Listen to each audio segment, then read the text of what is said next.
Hi everyone, Lou here, and today I have a new what's on my phone video, but this time it is what's on my Galaxy S6. And most of you who follow me on Instagram will know that I have changed phones again, and I've now got the Galaxy S6. I'm just going to try and get this done as quickly as possible. And you also have to, while I'm here, you also have to ignore the watermark at the bottom. You know, well, for a start, I don't know how to get rid of it, even if I do pay for it, but I'm not up for paying for something without testing it out first, so this is what this is.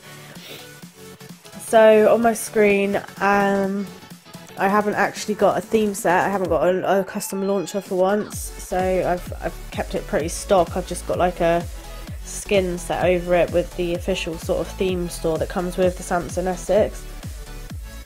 So I've got my S Planner, which is pink as well because of the theme I have set. I always have my S Planner on my home screen because it's just like one of my most used apps.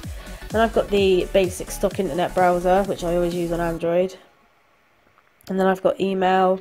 I've got like 3 emails set up to my email at the moment. I especially love emails in on the Galaxy S6 because they've done it a little bit different. There's a few more options here now which remind me a bit of iPhone, which is one of the things I didn't like about my S5, but now you can go to unread and you know, there's loads of different viewing options. Then you've got the settings, which looks different as well. I like the fact you can change your quick settings to whatever you want, and then you've got all the rest. Camera. Gotta say, obviously I love the camera on the S6. Everybody's like was saying to me, oh, you'll love the camera, and I was just like, to be honest, my iPhone 6 wasn't that bad of a camera, but once you get the S6 you realise just how like crisp and nice the picture quality is. And then I've got my gallery, and then Memo, which is basically like a notes app, and then YouTube, Journey, which is a diary app. It's sort of the equivalent to Day One on the iPhone. AnyDo, because I'm pretty sure that there isn't really a reminders stock app with the Samsungs, so I downloaded AnyDo, and it's basically like iPhone reminders. It's quite a simple sort of, I've sectioned all my different reminders throughout the day into these folders and then go to all tasks. It's just a simple way to sort of remind yourself of stuff. Fitbit, Messenger, Facebook Messenger that is, Kik, MyFitnessPal, and I've got a popular folder as well, which is something that I do on the iPhone as well, simply because I do not like the Instagram icon, so I sort of try and hide it away as much as possible, but sort of keep it at the same time because I use it every single day.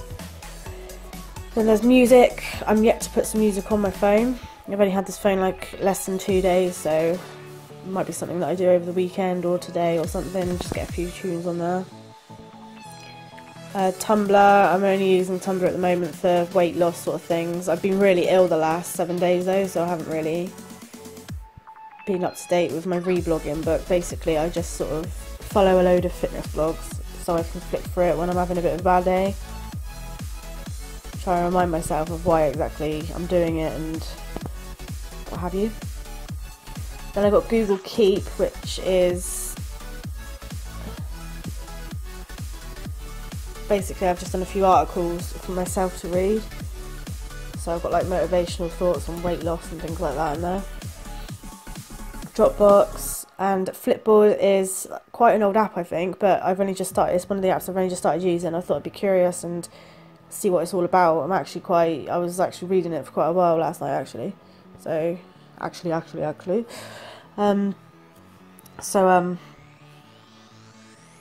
yeah, you basically pick your topics that you want, that you think you read most about, and you can just like give it a good read when you're bored or whatever. It's just got news topics and things that people have created. I've got Facebook on my dock, messages, which I absolutely love.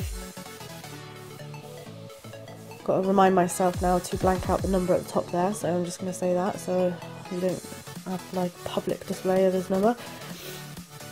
But yeah, I absolutely love the messages, especially if you set like a custom skin from the theme store thing. It'll skin like the first bubbles and make it match. Then I've got Tweetings, which is the app I use because I don't like the default stock Twitter app, and obviously Tweetbot 3 isn't on Android, so basically this is the app that I use for Twitter.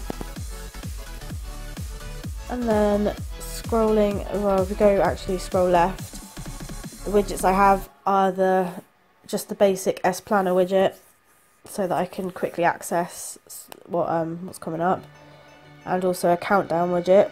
It's my daughter's birthday on one day. I'm quite excited about that.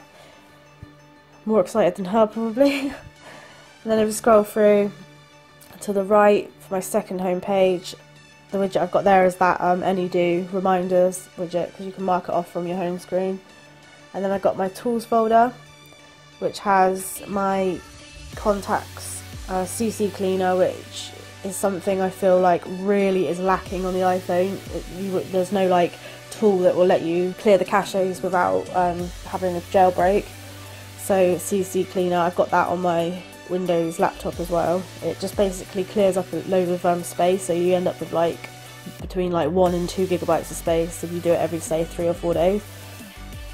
And BBC Weather, because I find this really odd, but I don't think there is a stock weather app on the Samsung Galaxies, so unless you like go to the widget here and press it, it brings up some information, but it's just not that like informative, I don't think. And also, it's not an app, it's just something that you press on the widget, so if you don't want to use that widget, you're pretty screwed really. So I downloaded BBC Weather because it's got like an hourly sort of that's an update. I say it's not raining. It's got an hourly weather forecast.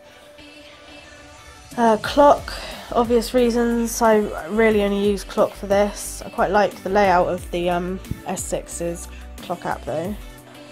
Calculator, this is also themed when you set a custom theme from the theme store, and I use the calculator religiously for bills and things because I can't add up. ES File Explorer is just to access any file or folder on your device. It's sort of the go-to app. It was either that or Astro, but I usually use this one because there's just like, I think there's loads more options. Phone, that also gets themed slightly as well. And obviously phone is used for the main purpose of a mobile phone, but I don't really make that many phone calls. S-Voice, I don't even know when I would use it really. I'm not like a singer, I don't write songs or anything like, well, I used to sing, but I don't write songs or anything like that. I sort of don't talk to use as a voice memo thing, I'd rather just write it down.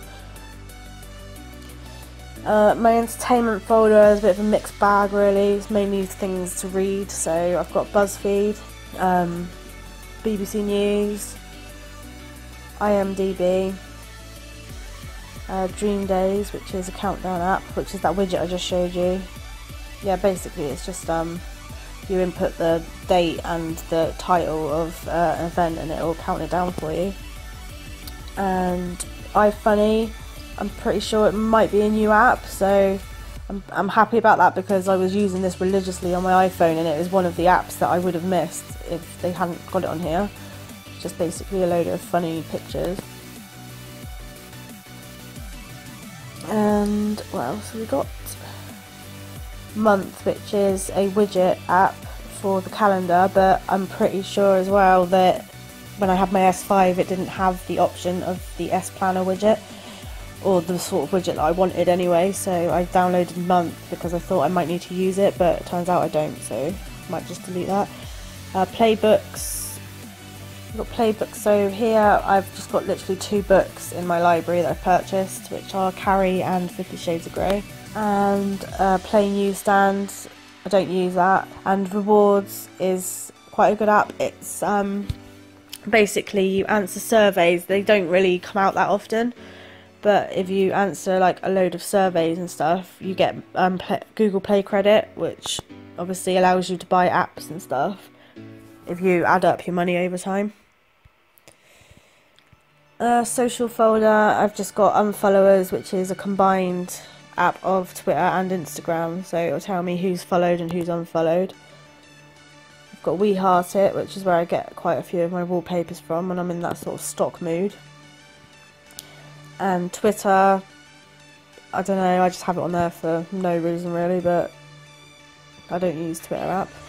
BMI calculator basically tells me that I am obese or something, which isn't very nice. I don't feel obese, but yeah, for my height and what have you, I'm just basically keeping this on here as a reminder, and also I find it quite motivational to lose some weight and then keep inputting my weight so that, oh, we'll get to you in a minute, so I can keep inputting my weight, and hopefully it will tell me I'm an ideal weight at some point. So although it's telling me my ideal weight is 120 pounds, and I think that the last time I was 120 pounds I was like 16 and quite scrawny, and so I'm not ever going to get down to that sort of weight, maybe 130 something. Calm, I haven't used on Android yet, but it's the same app as, you can hear that? It's like tranquil noises and stuff, but it's the same app as I did try out on my iPhone. Basically every day you come back and you do like you end up meditating for like 5 minutes every day, and if you put your headphones in and listen to the person talking, you have to like follow what they do with breathing techniques, and I just found it actually quite weird, like in a good way though. So I'm going to carry on sort of doing my days and seeing if it like de-stresses me, because I get really wound up tight sometimes and it's not very nice. So I'm going to try going down that sort of route. Glow is a period app I use. I completely rely on it ever since I ever discovered it. It's like an amazing period tracking app. Also, if like you're trying for a baby or you're trying to avoid having a baby, then it will tell you every day, like if I scroll through as an example, so here on Monday the 5th, these are my sort of ovulating days. These are the days if I was to be trying for a baby to go for it, or you know, or sort of like make sure we don't go for it if you don't want a baby. So yeah, you just basically, it tells you how many more days to your period, tells you how your percentage of risk of pregnancy, and also you get to complete a log, which you can like answer questions every single day about what's happened and stuff. It will sort of like start getting into a what's the word? I can't think of the word. What's the word? A pattern. It will get into a pattern of how you felt at a certain time of your month and whether or not it was normal for you to feel like that time. So yes, it's a very good app. MediSafe, they've completely changed since the last time I used them, because I did try a different one on my iPhone, but they've actually upped their game with MediSafe. Basically this is an app so that you can track your medicine, what you're taking every day. So I'm like mainly taking these and then start taking these. It will remind you, like that reminder just popped up and I said I'll get to you in a minute. That's because it was reminding me that I need to take my meds. S Health, I actually quite like this app, and I definitely like it more than the health app that comes with the iPhone. On the S5 and S6 and possibly the Note 4 and 5, I'm not sure though, you get to measure your heart rate, and it tells you, like, if I measure my stress, let's see if it'll do it when I'm recording. So you put your finger on the thing, you have to keep quiet.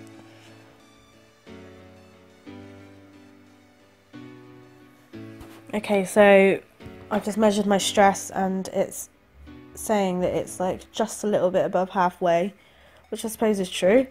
And I don't know, I feel a bit ill today, so unwell. We're going to go for unwell today.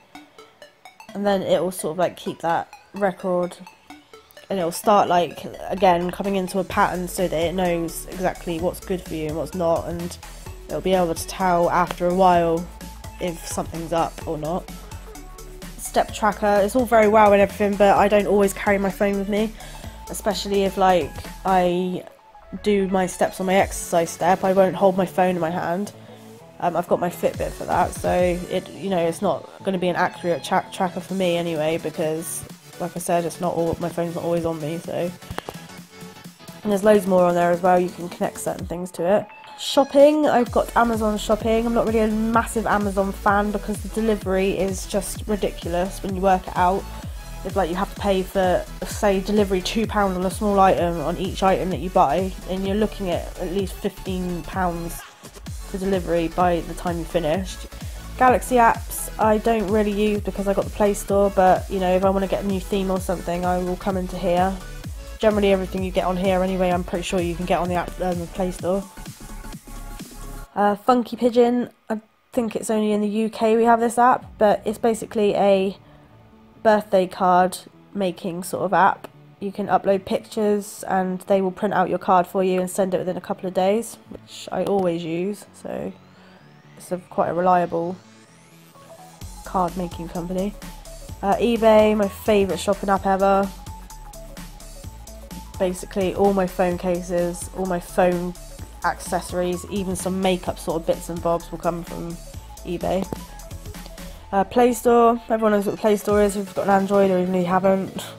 Tesco Groceries is my local supermarket. In my money folder I have 1Password and I have a bills reminder, and that will tell me how many bills are due out and God knows what else, and then I won't miss a bill or have a nasty surprise in my bank. And then my bank NatWest just tells me how much is in there, or how little is in there should I say. Then you've got Square Droid, which like it doesn't crop your photos, it shrinks them down so that you can have your whole photo on a square base. And there's Avery, which is my favourite sort of photo editing app. Got quite a few filters and nice things going on in there. Insta Beauty, which brightens up your face, smooths it out if you're having a bad zit day, which I'm mainly having one every day. Facetune does the same. Photogrid and PicFrame are collage apps. Photogrid has got a few more sort of options. PicFrame is a really minimal sort of collage app, but you know, it's still my go-to one if I just want to quickly add some photos. I haven't got many games at the moment. I'm quite picky with my games, but currently I'm playing Crossy Road, Fallout Shelter, which is such a freaking annoying game, but at the same time it's so addictive. And is it pronounced Akinator? It's quite a popular app at the moment. It's basically it will guess what celebrity or any sort of character, animated, any like even a real person, like it will guess who you're thinking of just by asking like minimal amount of questions. You know, it doesn't always get it right, but it is at times it is really freaky because you think, how on earth did you know the answer to that, when you try and like remember the questions it asked you and what you said to them, because you know, by the time he guessed it, it could have been, or it guessed it, sorry, it could have been like an array of different people, but they still got it right, and it's sometimes quite freaky. So that's just an app I have on there because, oh my god, alright, I will take my meds. It's just an app I have on there because I don't know. I do believe that is it, and I'm sorry that I sounded like I have a tennis ball stuck in my throat. It's just I'm absolutely feeling rubbish at the moment, but I still wanted to make this video because I'm excited about my S6 and I love it. I am at the moment currently taking down notes to make a video of my favourite tips and features that I'm coming across slowly for this phone. You know, there are hundreds of different things you can do with this phone, but I'm just going to pinpoint it to like between 10 and 20 of my favourite that I get the most use out of. So look out for that. Hopefully it won't be long. I'm just going to have to try and grab a few more before I attempt to upload a video. And if you like this video, please give me a thumbs up and leave a comment down below about the most useful apps that you use on Android, because I'm not as up to scratch with Android as I am with iOS, so it'd be nice if people could like point me in the right direction for any useful or fun sort of apps or games. Also subscribe to my channel for more videos. I will be making loads more videos to do with Android over the next few months, so yeah, make sure you subscribe and you'll be one of the first to know when I upload a new video. And thanks for watching. Bye!